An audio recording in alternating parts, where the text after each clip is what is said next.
Hello guys, it's Sharif here with Gadget, and I have here the new Nikon D5200, and I also have here on this side the 5100.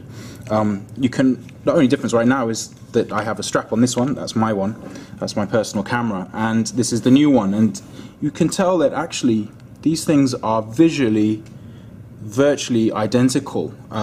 Many of the changes that have gone on here with the 5200 are actually with the sensor in there, 24 megapixel sensor, which Nikon also promises, in addition to greater resolution, Nikon says will give us more dynamic range from their tests. But there's also a couple of external changes. Let's have a look. So over here we have, there we go, a stereo mic. That was missing on the 5100, and Nikon are sort of really bigging up the video capabilities of this camera.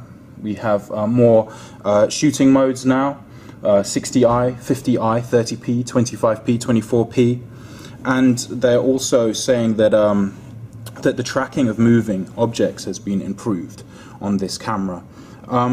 If we look over at the top, the actual main controls, as far as I can see, they look basically identical, but when we turn on the GUI, the graphical interface, we can see that Nikon has actually made some changes there. Let's have a look.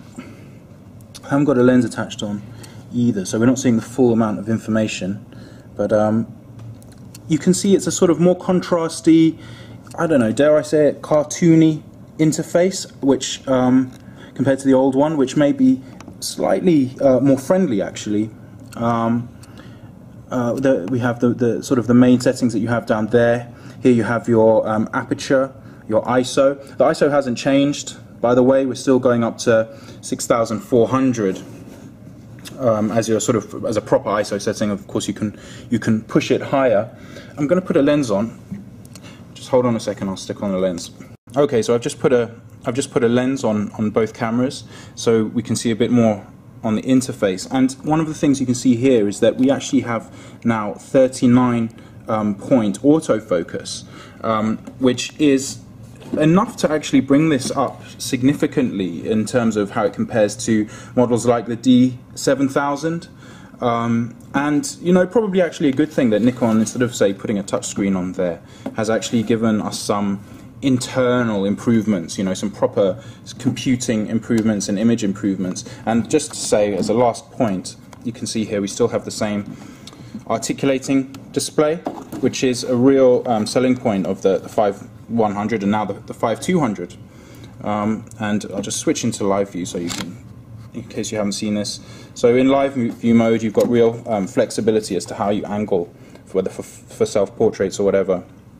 So there we have it, an incremental improvement. Oh, before I go, actually, one last change.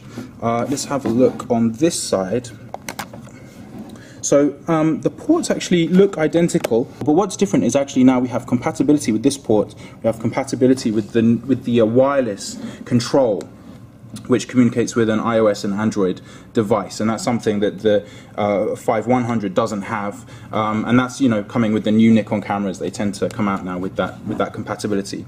So there you have it, the D5200 from Nikon, out December, priced in the UK, yeah, £720, body only, which actually may be quite a lot more than the 5100, which will continue for a while. So there you go. Anyway, the D5200 from Nikon. Thank you for watching. Bye bye.